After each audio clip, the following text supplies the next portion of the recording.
I recently completed the Tour de Ultrafondo, which claims to be one of the hardest, if not the hardest, one-day cycling event in the world. It's based around the beautiful Swiss mountains of Valais and Verbier and is 250 kilometers long with over 9,000 meters of elevation, which is higher than Mount Everest, and this is spread over 11 epic climbs. But I live in a flat area with no mountains, and I have a full-time job writing and presenting videos here at GCN. So I'm going to talk about in this video how I trained for an Ultrafondo in order to complete it and get it done. And a lot of the tips and advice that I talk about here will be relevant to you whatever sort of epic ride you're doing. Whether it's your first epic ride or a Gran Fondo, it should be useful.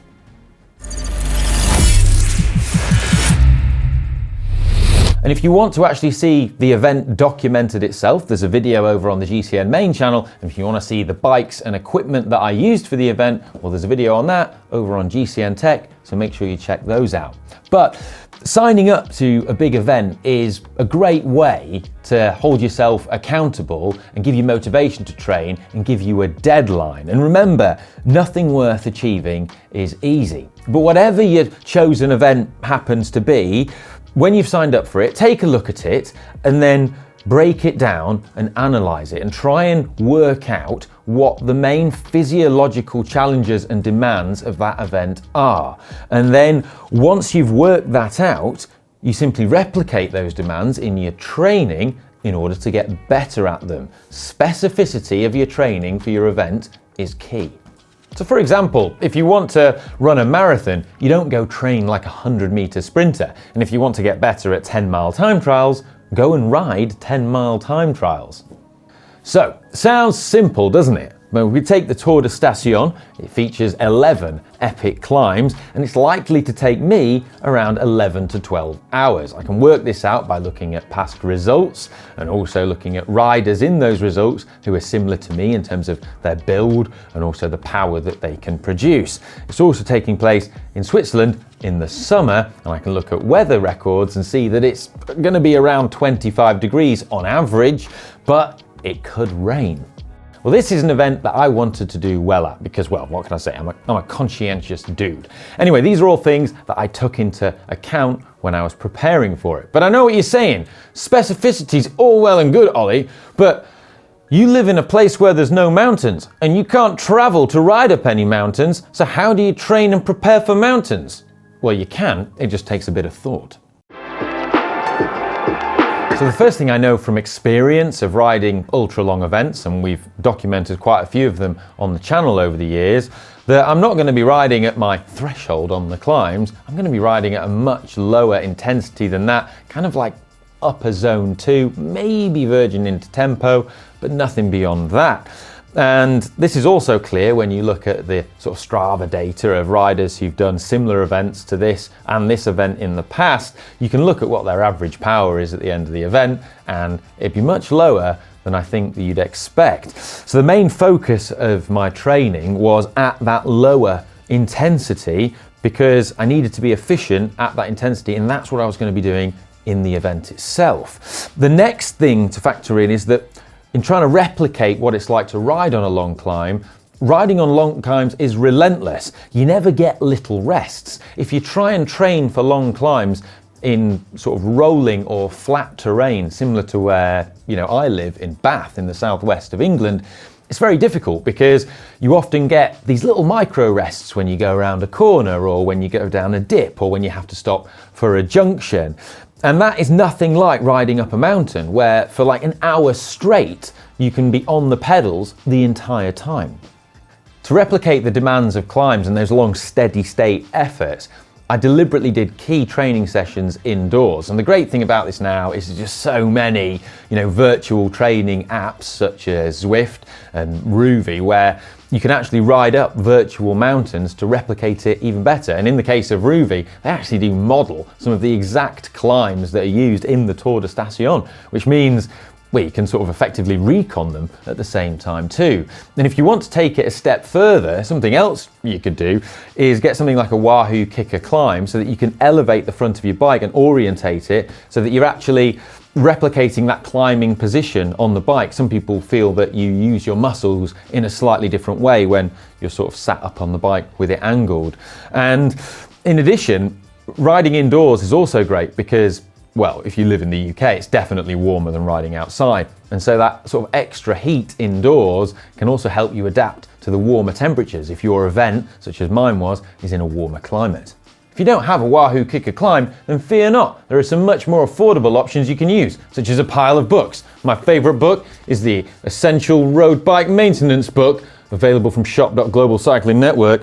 It's the ultimate guide for home bike mechanics. Anyhow, being able to ride up mountains at a steady state isn't the only skill that I'm going to need. If I'm going to complete an event that's at least 10 hours long, I'm going to need some serious endurance too. And although I am a bit of a sadomasochist, I mean, we all are, we're cyclists, I'm not that much of a sadomasochist. There's no way that I'm doing that indoors. So I also built in some progressively long outdoor road rides into my training too. I typically did these on weekends, and I made them more fun and interesting by planning nice adventures and going to places I've never been before and heading out with buddies. I built these rides up to a max length of 9 hours, starting from around 5 hours and then just building it up gradually over the course of a few months. And 9 hours was the longest ride that I did. I didn't do a ride longer than that. I didn't feel the need to, and I felt confident that I could ride the length of the event. Think of it a bit like, you know, when you do a marathon, people very rarely run the length of a marathon in training prior to running a marathon, but they know that they can complete it. And during all of these long rides, I was really focusing on trying to hold zone 2 power and just maintain that target pace and then slightly pushing on the climbs too. Variation is a key ingredient to any training plan that you put together too. And a lot of people I see just kind of get bogged down just doing the same things over and over again. So to mix it up, I try and keep it fun because that's the name of the game. Like, it has to be fun. You're doing this as a hobby and you're doing it for fun. So I typically would go out once a week and ride a time trial because that's what I'm into. I like riding time trials. Or I'd go out and I'd also do hill sessions in Bath, in the beautiful city of Bath where we live. Typically sort of, 5 intervals around 3 to 5 minutes long at VO2 max pace, perhaps trying to hold on to the tails of Andrew Feather.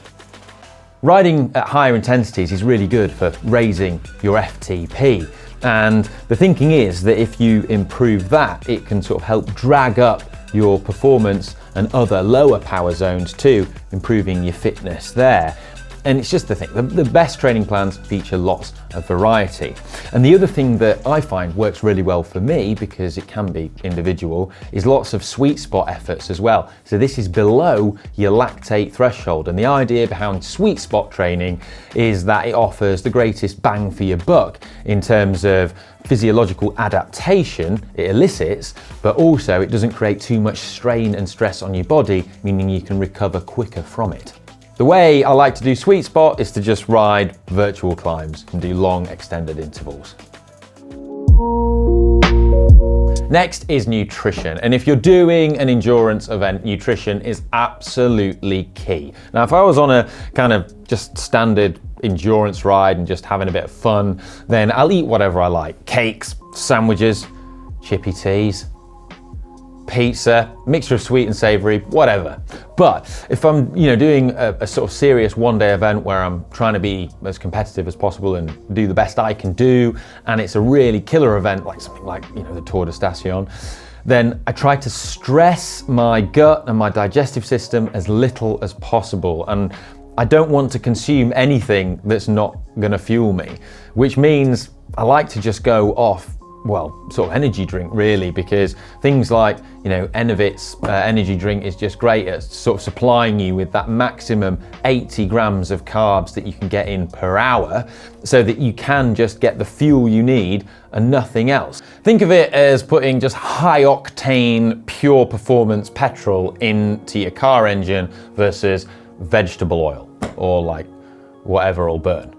The temperature also plays a part in your nutrition too. So I knew based on my training and how I'd consume nutrition in training, and also the temperature of the event, that I'd be comfortable taking in that nutrition just as carbohydrate in bottles. But if you were doing an event in a colder climate, you might not feel like you want to be drinking all the time. You might not be sweating as much, so you might not need all of that liquid. So you might want to have some solid food or maybe some more dense sort of gels and things like that. Also, if it's really hot and you are sweating loads, you may want to consider taking some additional electrolytes and extra hydration too. A key message though is if you want to get your fueling and your nutrition right, best thing to do is to practice it in your training rides before you do an event so that you can check that it works and it's working for you. Recovery is also a huge component of training, and for this challenge I planned my training and built in plenty of recovery so that I can make the gains from the training that I do. And having cycled and trained for many years now, I have a really good idea about how my body responds and recovers. But even so, things don't always go to plan. So I would always adjust my training. You know, if I've overdone it and I've not recovered, then I'll go easier and maybe take a break or miss a session if I'm not feeling it. And one of the great things I found incredibly useful is using a Whoop band, which you'll see me wear all the time, because it tells you how well recovered you are, and it also teaches you about things that are hampering your recovery so that you can improve them and target them if you are training for an event and you want to do well. In my case, the biggest things are booze, which really puts me in the red, and not getting enough sleep because I'm always up all night watching the finest documentaries available to humanity, available on GCN Plus for one-off subscription. Bargain. Which leads me nicely onto how you fit training around other life commitments and having a full-time job. And for me, well, typically I'll do more training at the weekend because I've got more free time. So I'll do those long rides that I spoke about at the weekend, which makes me quite tired. So a kind of ritual thing that I often do is have Mondays as a rest day, because let's be honest, Mondays are bad enough anyway. So I don't put any pressure on myself, I just allow myself to focus on work and other things on Monday, and that's always like a rest day for me and a recovery day. In the week, I don't always train every single day, but if I do, I usually do hard sessions in the evening and just make them time efficient and fairly short, usually about an hour long. And I like to train in the evening because I'd never felt comfortable doing hard intervals and such the like first thing in the morning before work. I just can't be bothered and don't feel good doing it, so I don't. And if I miss a training session or don't have time to do it or just feel tired because I've been at work all day and don't feel up to it, then no stress, no biggie, just chill out. It's all good, it's not the end of the world. And remember, fast athletes are happy athletes. The last thing I want to talk about is tapering, because if you're targeting a big event, it's really important to taper your fitness so that you go into it rested and able to perform at your best. Now, 3 weeks out from doing the event, I did my biggest training ride, that 9-hour epic that I told you about. And then the week following that, so 2 weeks out, I still had a big training week. I did a lot of training in that week, but it was much less than the week before, much less stress on my body. And then the final week before the event was a full-on taper week. So the volume of training I was doing was far, far less than what I'd done before, but I still kept some intensity in there to maintain some fitness and just to keep the knife sharp. So I did 4 by 4 minutes VO2 max intervals about 5 days before the event. And then day before the event, I do something called openers, which is a really common thing that I've learned from all the great cyclists that I've worked with, and is a common thing that people do. And this kind of just gets the engine going. It primes your muscles and your cardiovascular system and just gets all the blood flowing so that you're ready to go the next day when it is your big event. You don't go really hard, you don't tire yourself out, you don't hurt yourself, you don't go hard into the red, but you're just getting the engine going.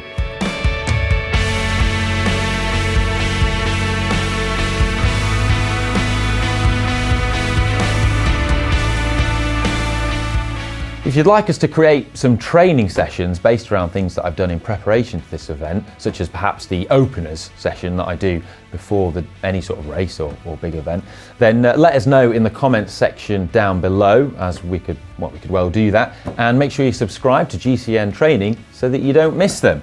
And overall, I'm pleased with how I got on in the event. I felt like for me, I performed well, and through my training, I was able to get fitter and leaner and achieve my goal. So if you've not seen the event video yet, then make sure you check it out over on GCN. And I hope you've enjoyed this video. Let us know what you think in the comment section down below, and I'll see you in the next one. Cheers, bye.